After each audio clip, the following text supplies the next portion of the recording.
என்னோட மக வீட்டுக்கு ஒரே பொண்ணு அப்படிங்கிறதுனால அவ ரொம்பவே சோம்பேறியா இருந்தா. என்னோட மருமகனும் அவளோட இந்த வழக்கத்தினால ரொம்பவே சலிப்படைஞ்சு என்ன அங்க கூப்பிட்டாரு. ஒரு நாள் நைட்டு 11 மணிக்கு அவர் என்ன அவரோட ரூம்க்கு கூப்பிட்டு அப்போ சொன்னாரு, இன்னைக்கு உங்க பொண்ணு தூங்கிட்டா. ஆனா என்னால என்னோட ஆசையை கட்டுப்படுத்திக்கிட்டு சும்மா தூங்க முடியாதுன்னு சொன்னாரு. இப்படி சொல்லிட்டு மருமகன் என்ன அவரோட ரூம்க்கு கூப்பிட்டு, நான் என்னோட மகளுக்கு 26 வயசுல தான் கல்யாணம் பண்ணி வச்சேன். இவ்வளவு தாமதமான கல்யாணத்துக்கான காரணம் என்னோட மகள் வீட்டுக்கு ஒரே பிள்ளை அப்படிங்கிறதுனால. அவ ரொம்பவே செல்லமா வளர்க்கப்பட்டா. அவளுக்கு வீட்டு வேலை செய்ய கூட பழக்கமே இல்லை.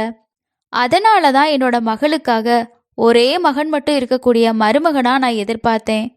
பல வருஷ தேடலுக்கு அப்புறமா நான் விரும்பின மாதிரியே ஒரு மருமகன் எனக்கு கிடைச்சாரு. என்னோட மருமகன் தனிமையில இருந்தாரு. அவருக்கு பெற்றோர் இல்ல. அவர் ஒரு நல்ல வேலையிலயும் இருந்தாரு. கூடவே சொந்தமா வீடும் சில சொத்துகளுமே இருந்துச்சு. என்னோட மகளுக்கு இது ஒரு சிறந்த உறவா இருக்கும்னு எனக்கு தோணுச்சு. அதனால நான் உடனடியா கல்யாணத்துக்கான ஏற்பாடுகளை செஞ்சு என்னோட பொண்ணான சுமங்கலிய அவருக்கு கல்யாணம் பண்ணி கொடுத்தேன். ஆனா கல்யாணத்துக்கு அப்புறமா நான் எதிர்பார்த்தது எதுவுமே நடக்கல. சுமங்கலியால தனியா தன்னோட கணவரை நல்லாவே கவனிச்சுக்க முடியும்னு நான் நினைச்சேன். கல்யாணத்துக்கு முன்னாடி என்னோட பொண்ணுக்கு கல்யாணத்துக்கு அப்புறமா எப்படி இருக்கணும், கணவரை எப்படி பார்த்துக்கணும்னு சொல்லி எல்லா விஷயத்தையுமே அவளுக்கு புரிய வச்சுட்டேன்னு நான் நினைச்சேன். ஆனா கல்யாணம் முடிஞ்ச சில மாசங்கள்லயே அவளை பத்தின சில புகார்களை நான் கேட்க ஆரம்பிச்சேன். முதல்ல என்னோட மருமகன் தன்னோட மனைவியோட சோம்பேறித்தனத்தை பொறுத்துக்கிட்டாரு. ஆனா இப்போ 2 பேரும் வீட்டு வேலைகளை பார்த்து சோர்வடைஞ்சிட்டாரு. ஒரு நாள் என்னோட மகளை பத்தி விசாரிக்கிறதுக்காக அவளோட வீட்டுக்கு போக முடிவு பண்ணேன். நாங்க 2 நாட்கள் தங்கினேன். 2 நாட்களுக்கு அப்புறமா நான் என்னோட வீட்டுக்கு திரும்ப ஆரம்பிச்சப்போ சுமங்கலி என்னை தடுத்து நிறுத்தினா. அவ, அம்மா, எனக்கு இப்போ ரொம்பவே சோர்வா இருக்கு. நீங்க இன்னும் கொஞ்ச நாள் எனக்கு உதவியா இங்கேயே இருங்க. வீட்டுக்கு போயிட்டு நீங்க என்ன செய்ய போறீங்கன்னு கேட்டா. அவ அப்படி கேட்கும்போது அவளோட சோம்பேறித்தனமான சுபாவம் எனக்கு தெரிஞ்சிச்சு. கடந்த 2 நாட்களா நான் வந்ததுக்கு அப்புறமா அவ எந்த ஒரு வேலையுமே செய்யறதில்ல. எப்ப பார்த்தாலும் ரெஸ்ட் எடுத்துக்கிட்டே இருந்தா. அவளோட இந்த சோம்பேறித்தனத்தை பார்த்து என்னோட மருமகன் அவகிட்ட இருந்து விலகி செல்ல முடிவெடுத்துருவாரோன்னு எனக்கு ஒரு பயம் ஏற்பட்டுச்சு. என்னோட மருமகன் அவளோட சோம்பேறித்தனத்தை மிக அமைதியா சகிச்சுக்கிட்டாரு. அத்தகைய அமைதியான ஒரு நபர்கிட்ட கோபம் ஒரு நாள் வரும். என்னோட மகளை சரியான திசையில கொண்டு வரணும் அப்படின்னு எனக்கு தோணுச்சு. அதனால நான் இன்னும் சில நாட்கள் என்னோட பொண்ணு வீட்டில் தங்குறதுக்கு முடிவு பண்ணேன். அன்னைக்கு சாயந்தரம் மருமகன் ஆஃபீஸ்ல இருந்து வீட்டுக்கு வந்தாரு. நான் வீட்டில் இருக்கிறத பார்த்துட்டு அவர் ரொம்பவே ஆச்சரியப்பட்டாரு. நான் அவருக்கு டீ கொண்டு போய் கொடுத்தேன். அவரும், அத்தை, நீங்க இன்னைக்கு காலையில புறப்படுறேன்னு சொன்னீங்க, அதுக்கப்புறம் எப்படி திடீர்னு தங்குனீங்கன்னு கேட்டாரு. இதை கேட்டேனா, ஏன் மாப்பிள்ள, நான் இங்கே இருக்கிறது உங்களுக்கு சந்தோஷம் இல்லையா அப்படின்னு கேட்டேன். அதுக்கு அவரு, அப்படி இல்ல அத்தை, நேத்து நைட்டு நீங்க வீட்டுக்கு போகணும்னு அவசரப்பட்டீங்க, இப்போ திடீர்னு தங்கியிருக்கீங்க, அதனால தான் உங்ககிட்ட கேட்டேன்னு சொன்னாரு. அது மட்டும் இல்லாம நீங்க எங்க இருந்தாலும் எனக்கு லாபம்தான். ஏன்னா கடந்த 2 நாளா உங்களோட கையில ரொம்பவே சுவையான உணவை நான் சாப்பிட்டேன். கல்யாணம் ஆனதுல இருந்து இப்ப வரைக்கும் வயிறு நிரம்ப சாப்பிட்றதே இல்லை. மருமகன் சொன்ன அந்த வார்த்தையை கேட்டதும் சுமங்கலி தன்னோட கணவரை எந்த அளவுக்கு நல்லா கவனிச்சுக்கிறான்னு எனக்கு புரிஞ்சுது. நான் அவர்கிட்ட, நான் இன்னும் சில நாட்கள் தங்கி உங்களை கவனிச்சுக்கிறதோட சுமங்கலிக்கு சில வீட்டு வேலைகளையும் கற்றுக் கொடுக்குறேன்னு சொன்னேன். அப்போ மருமகன், நீங்க எப்பயும் இங்கே தங்கினாலும் எனக்கு எந்த பிரச்சனையும் இல்லை. ஏன்னா நீங்க வீட்டில் இருந்தா சுமங்கலி உங்களை போல ஆயிடுவான்னு சொன்னாரு. நான் இங்கே தங்குறதுக்கு மருமகனுக்கு எந்த பிரச்சனையும் இல்லை அப்படிங்கிறதுனால நான் அவரோட வீட்டில் தங்க ஆரம்பிச்சேன். என்னோட மகளோட கல்யாணத்துக்கு அப்புறமா நான் என்னோட வேலையை ராஜினாமா பண்ணிட்டேன். நான் இப்போ தனியாக தான் இருக்கேன். எனக்கு அதிகமாக பணம் தேவையில்லை. எனக்கு ஓய்வூதியம் கிடைச்சிட்டு இருக்கு. தங்குறதுக்கு என்னோட சொந்த வீடும் இருக்கு. அதனால நான் அதிக கஷ்டப்படாம ஓய்வெடுக்க முடிவு செஞ்சேன். இப்படியே சுமங்கலி கூட சில நாட்கள் ஆகிருச்சு. கடந்த 2 நாளா நான் மருமகனை நைட்ல ஹால்ல பார்த்துட்டு இருக்கேன். மருமகனுக்கும் சுமங்கலிக்கு இடையில ஏதோ நடக்குதுன்னு எனக்கு தோணுச்சு. கடைசியா என்னால பொறுத்துக்க முடியல. 3வது நாள் என்னோட மருமகன் ஹால்ல இருக்கிறத பார்த்துட்டு நான் அவர்கிட்ட போயிட்டு அவர் ஹால்ல தூங்குறதுக்கான காரணத்தை கேட்டேன். அப்ப அவர் எதுவுமே பேசாம என்னோட கையை பிடிச்சுக்கிட்டு தன்னோட ரூம்க்கு கூட்டிட்டு போனாரு. அங்க போயிட்டு, அத்தை, உங்க மக எவ்வளவு ஆழ்ந்த தூக்கத்துல இருக்கறான்னு பாருங்க. இப்ப எங்களுக்கு கல்யாணமாகி 4 மாசம் ஆகிருச்சு. சுமங்கலி இந்த 4 மாசத்திலேயே 4 வருஷம் மாதிரி ஆக்கிட்டா. கணவனுக்கு நேரம் கொடுக்கணும் அப்படிங்கிறது அவளுக்கு தெரிஞ்சிருக்கணும். அவளுக்கு தூக்கம் எவ்வளோ பிடிச்சிருக்குங்கிறது எனக்கு புரியவே இல்லை. இது உண்மையிலேயே சுமங்கலி முதல் திருமணமா? ஏன்னா அவளுக்கு என்கிட்ட எந்த ஒரு ஆர்வமே இல்லை. இப்போ அவளுக்கு ஒரே விஷயத்த தினமும் புரிய வச்சு எனக்கு தலைவலியே வந்துடுது. அதனால தான் நான் ஹாலில் போயிட்டு தூங்கிடுவேன் அப்படின்னு சொன்னாரு. மருமகனோட பேச்சை கேட்டு நான் ரொம்பவே அதிர்ச்சி ஆகிட்டேன்.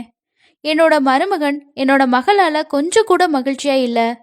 அப்போ நான் அவர்கிட்ட, நீங்கள் கவலைப்படாதீங்க, நான் சுமங்கலிக்கு புரிய வைக்கிறேன். மருமகனுக்கும் மகளுக்கும் இடையில இருக்கக்கூடிய உறவை பற்றி எனக்கு தெரிஞ்சதுனால என்னோட கண்ணில் இருந்து தூக்கமே மறைஞ்சிருச்சு. எப்போ காலையில் விடியும் நான் என்னோட மகளோட பேசுவேன்னு எனக்கு தோணுச்சு. காலையில் ஆனதும் மருமகன் ஆஃபீஸ்க்கு போயிட்டாரு. நான் சுமங்கலி கிட்ட பேச முடிவு செஞ்சேன். நான் அவகிட்ட போயிட்டு, சுமங்கலி, இப்போ உனக்கு கல்யாணம் ஆயிருச்சு. கணவரை எப்படி மகிழ்ச்சியாக வச்சுக்கிறதுங்கிறத நான் உனக்கு கற்றுக் கொடுக்குறேன். அதை பார்த்து நீ கற்றுக்கோ. உன்னோட தூக்கம் இவ்வளவு ஆழமாகிருச்சு. உன்னோட கணவருக்கு உன் தூக்கத்தால் சோர்வு தான் ஏற்படுது. இதுக்கு சுமங்கலி, அம்மா, என்னோட தூக்கத்தை பற்றி பேசாதீங்க. நான் எவ்வளவு நேரம் தூங்குறேன்னு உங்களுக்கு தெரியுமா? அந்த நேரத்தில் அவளுக்கு தன்னோட தவறு புரியவே இல்லை. இருந்தாலும் நான் அவளுக்கு புரிய வைக்க முயற்சி செஞ்சேன். அன்னைக்கு நைட்டு நான் மருமகனை ஹாலில் பார்க்கல. அவருக்கும் சுமங்கலிக்கும் இடையில எல்லா விஷயமும் சரியா இருக்கும், சரி போய் பார்க்கலான்னு சொல்லி அவங்களோட ரூம் கிட்ட போயிட்டு வெளியே இருந்து பார்த்தேன். அங்க அவங்க ரூம்க்கு எட்டி பார்த்தேன். உள்ள மருமகன் ஜன்னல்ல நிக்கிறத பார்த்தேன். சுமங்கலி ஆழ்ந்த தூக்கத்துல இருந்தா. என்னோட அறிவுரை அவளுக்கு எந்தவித பாதிப்பையுமே ஏற்படுத்தல. நான் அந்த இடத்துல இருந்து கிளம்பும்போது என்னோட சேலையோட முந்தானை கதவுல இருக்கக்கூடிய ஆணில மாட்டி சிக்கிக்கிச்சு. அது தெரியாம திரும்பினேன்னா அதிர்ச்சியில அப்படியே கீழே விழுந்துட்டேன். அந்த சத்தத்தை கேட்டதும் என்னோட மருமகன் ஓடி வந்து நான் கீழே இருந்திருக்கிறத பார்த்து என்னோட பக்கத்துல வந்தாரு. அவரு, அத்தை, இந்த நேரத்துல எங்களோட ரூம்க்கு வெளியே என்ன செஞ்சிட்டு இருக்கீங்கன்னு கேட்டாரு. நான் காலையில சுமங்கலிக்கு எல்லா விஷயத்தையுமே சொன்னேன். அவ இன்னைக்கு தூங்குறாளான்னு சொல்லி பார்க்கறதுக்காக வந்தேன்னு சொன்னேன். அப்ப அவரு, சுமங்கலுக்கு எவ்வளவு புரிய வச்சாலும் எந்த பயனுமே இல்லை. நான் இப்போவும் அவளை கைவிட்டுருவேன். நீங்க தேவையில்லாம அவளுக்கு மன அழுத்தத்தை கொடுக்காதீங்கன்னு சொன்னாரு. இதுக்கப்புறமா மருமகன் என்னை கைத்தாங்களா பிடிச்சி தூக்குனாரு. என்னோட ஒரு கையை அவரோட தோல்ல வச்சு மறு கையை என்னோட இடுப்புல வச்சு என்னோட ரூம்க்கு கூட்டிட்டு போனாரு. என்னோட அறைக்கு வந்ததுக்கு அப்புறமா மருமகன் என்னோட கால்களை பிடிச்சு விட ஆரம்பிச்சாரு. மருமகன் தொட்டதுமே எனக்கு ஒரு சிலிர்ப்பு ஏற்பட்டுச்சு. அந்த நேரத்தில் எனக்கு வெட்கமாகவும் இருந்துச்சு. அப்போ என்னோட மருமகன், அத்தை, நீங்கள் வெட்கப்பட தேவையில்லை. நீங்கள் ரொம்பவே சுதந்திரமாக இருக்கக்கூடிய ஒரு சுபாவம் கொண்டவங்க. ஆனால் எனக்கு இதெல்லாம் புதுசாக இருந்துச்சு. நிலைமை எப்படி இருந்தாலும் எங்களுக்கு இடையில ஒரு மரியாதை நிறைஞ்ச உறவு இருந்துச்சு. அப்போ நான் மருமகன் கிட்ட வேண்டான்னு சொல்லவே இல்லை. ஆனால் அவர் என்னோட முழங்கால் வரைக்கும் என்னோட கால்களை தடவ ஆரம்பிச்சாரு. அப்போ மருமகனோட கண்கள் என் மீது ஒரு வித்தியாசமான முறையில சுழல ஆரம்பிச்சுது. மெதுவா மருமகனோட கண்கள் என் மீது திரும்ப ஆரம்பிச்சுது. அந்த நேரத்துல அதை நான் உணரவே இல்லை. நான் இப்போவும் அழகா இருக்கேன். என்னோட உடல் இளமையில எப்படி இருந்தனோ அதே மாதிரி தான் இருந்துச்சு. அப்போ என் கால்களை தொடும்போது மருமகன், அத்தை, உங்க மகளை விட நீங்க சோர்வா தெரியல. நீங்க இப்போவும் அழகா இளமையா இருக்கிறீங்கன்னு சொன்னாரு. மருமகன் சொன்னதை கேட்டு நான் ரொம்பவே சிலிர்த்து போயிட்டேன். இதுக்கப்புறமா என்னோட மகளான சுமங்கலிக்கு எல்லா விஷயத்தையும் கற்றுக் கொடுக்கணும்னு நான் முயற்சி செய்ய ஆரம்பிச்சுட்டே இருந்தேன். அவள் மெதுவாக என்கிட்ட இருந்து வீட்டு வேலையை கற்றுக்க ஆரம்பிச்சா. ஒரு நாள் நைட்டு பாத்திரத்தோட சத்தம் கேட்டுச்சு. நான் உடனடியாக ரூம்க்கு வெளியே வந்தேன்.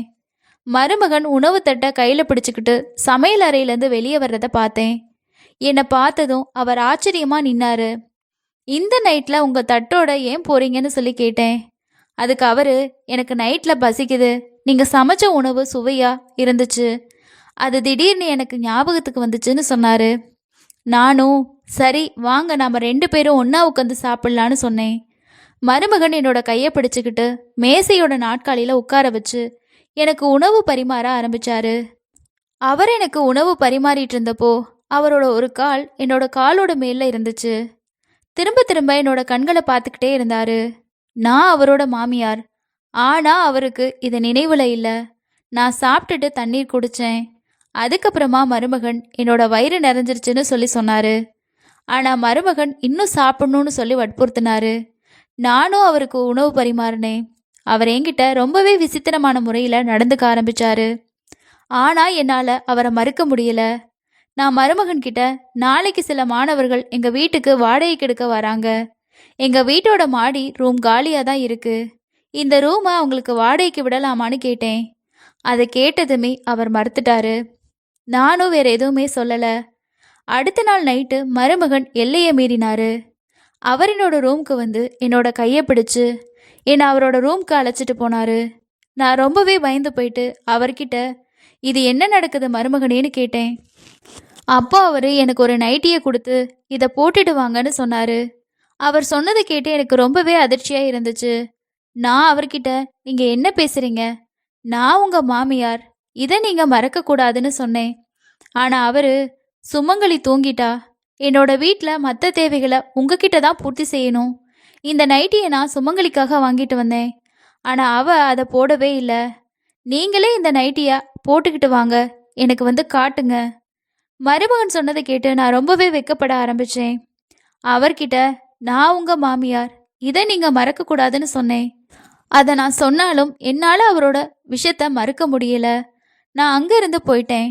அடுத்த நாள் சுமங்கலி தூக்கத்திலேருந்து எழும்பி காலையில் உணவு சாப்பிட்டுட்டு இருந்தா. அவள் காலை உணவு சாப்பிடும்போது நான் அவகிட்ட அந்த நைட்டியை கொடுத்தேன். நான் இப்போ இங்கேருந்து கிளம்புறேன், ஏன்னா நீ திருந்துறதா எனக்கு தெரியல. மருமகன் எனக்கு இந்த நைட்டியை கொடுத்தாரு. என்கிட்ட தன்னோட விருப்பத்தை வெளிப்படுத்தினாரு. உன்னால தான் மருமகன் இந்த மாதிரி என்கிட்ட பேசுறதையெல்லாம் நான் கேட்க வேண்டியதா இருக்கு. உன்னால உன்னோட கணவரை சந்தோஷமா வச்சுக்க முடியலனா உன்னோட வாழ்க்கை வீணாதான் போகும். இந்த மாதிரி சுமங்கலிக்கிட்ட நிறைய பேசினேன். என்னோட பேச்சை கேட்டதுமே அவ அழுக ஆரம்பிச்சிட்டா. அவளும், அம்மா, சில நாட்களா எனக்கு நல்லது நடக்குதுன்னு நினைக்கிறேன். எனக்கு புரிய வைக்க முயற்சி செய்றீங்க. எனக்கு எல்லாமே புரியுது. ஆனால் நான் என்ன செய்ய முடியும்? எனக்கு நைட்டில் ஏன் ஆழ்ந்து தூக்கம் வருதுன்னு சொல்லி எனக்கு புரியவே இல்லை. கல்யாணமான சில மாதங்களுக்கு அப்புறமா எனக்கு இப்படின்னு திடீர்னு தூக்கம் வர ஆரம்பிக்குது. உங்கள் மருமகன் உங்ககிட்ட என்னை பற்றி என்ன சொல்கிறாருன்னு எனக்கு தெரியாது. ஆனால் இன்னைக்கு வரைக்கும் நான் உணர்ந்தது எல்லாமே ஒரே விஷயந்தான். என்னோட கணவர் என்கிட்ட எந்த ஒரு ஆர்வமுமே காட்டுறதில்ல. அப்போ எனக்கு தோணுச்சு, சுமங்கலி தன்னோட கணவரை பற்றி பொய் சொல்கிறாளா, இல்லை மருமகன் தான் தன்னோட மனைவியை பற்றி பொய் சொல்கிறாரான்னு புரிஞ்சுக்கணும். இது புரிஞ்சுக்கிறது ரொம்பவே சாத்தியமற்றதுன்னு நான் நினச்சேன். அதனால நான் ஒரு பிளான் பண்ணேன்.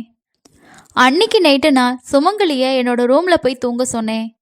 அவளுக்கு பதிலாக அவளோட ரூமில் போயிட்டு நான் படுத்துக்கிட்டேன். அன்னைக்கு நைட்டு நான் சுமங்கலி மாதிரியே நைட்டி போட்டுக்கிட்டு அவளுக்கு பதிலாக தூங்க முயற்சி பண்ணேன். நான் என்னோட முகத்தை வரைக்கும் போர்வையை இழுத்து போத்திக்கிட்டேன். மருமகன் அவளோட ரூமுக்கு வந்தப்போ நான் அதிர்ச்சி அடைஞ்சேன். என்னோட காலில் இருந்து போர்வை கொஞ்சம் நழுவுச்சு. அப்போ மருமகன் என்ன சுமங்கலின்னு நினச்சிக்கிட்டாரு. அவர் என்னோட அருகில் வந்து என்னோட கால்களை தடவ ஆரம்பிச்சாரு. அந்த நேரத்தில் எனக்கு ஏதோ விசித்திரமாக நடக்க போகிற மாதிரி தோணுச்சு. ஆனால் அதே நேரத்தில் கதவு தட்டுற சத்தம் கேட்டுச்சு. எனக்கு ஒரு பெண்ணோட குரலும் கேட்டுச்சு. மருமகன் என் கால்களை தடவிக்கிட்டு இருந்தாரு. இதை பார்த்த அந்த பொண்ணு, வினோத், ஏன் மேலே உனக்கு சலிப்பு வந்துருச்சா? இப்போ உன்னோட சோம்பேறி மனைவியா உனக்கு ரொம்ப பிடிக்க ஆரம்பிச்சிருச்சான்னு கேட்டா. அந்த பெண்ணோட பேச்சு கேட்டதுக்கு அப்புறமா மருமகனோட கை என்னோட கால்ல இருந்து எடுக்கப்பட்டுச்சு. நான் போர்வையில் ஒரு சின்ன ஓட்டை வழியா வெளியே என்ன நடக்குதுன்னு எல்லாத்தையுமே பார்த்துட்டு இருந்தேன். ஒரு பொண்ணு மருமகனோட ரூம்க்கு வந்திருந்தா. அவளும் என்னோட மருமகனும் ரொம்பவே க்ளோஸாக நின்றுட்டு இருந்தாங்க. கொஞ்ச நேரம் கழிச்சு 2 பேரும் படுக்கையில் என்னோட பக்கத்தில் படுக்கிறத கண்டேன். அந்த பொண்ணு மருமகன் கிட்ட, வினோத், கொஞ்சம் பொறுமையா இரு, உன்னோட மனைவி எழுந்திருக்க மாட்டாளான்னு சொல்லி கேட்டாரு. அதுக்கு மருமகனும், அவளால் காலையில் வரைக்கும் எழுந்திருக்க முடியாது, ஏன்னா அவ இன்னைக்கு குடிக்கிற தண்ணியில நான் தூக்க மாத்திரையை கலந்திருக்கேன்னு சொன்னாரு. இதுக்கு அந்த பொண்ணும், உன்னோட மனைவியோட வேலை முடிஞ்சிருச்சு, ஆனா மாமியாரை என்ன செய்யறது, அவங்களால நம்மளோட அன்றாட சந்திப்புகள்ல இப்போ தடை அதிகமா ஏற்படுது. இதுக்கு மருமகனும், என்னோட மாமியாரும் நான் விரும்பாமலேயே அப்படிப்பட்ட முறைகளில் என் கூட பழக ஆரம்பிச்சிட்டாங்க. இப்படி பழகுனதுனால அவங்க வெக்கப்பட்டு தங்களோட வீட்டுக்கு போகிறதுக்கு முடிவெடுப்பாங்கன்னு நினச்சேன். ஆனா அவங்க இங்கிருந்து போறதுக்கு தயாரா இல்லைன்னு சொன்னாரு. மருமகனும் அந்த பொண்ணும் பேசினதை கேட்டு நான் ரொம்பவே ஷாக் ஆகிட்டேன். அதாவது மருமகன் என் மகளை ஏமாத்திக்கிட்டு இருக்காராம். அப்ப நான் போர்வையிலேருந்து வெளியே வந்து அவங்க 2 பேரையும் பார்த்தேன். என்னை பார்த்ததுமே என்னோட மருமகன் ரொம்பவே அதிர்ச்சி ஆகிட்டாரு. நான்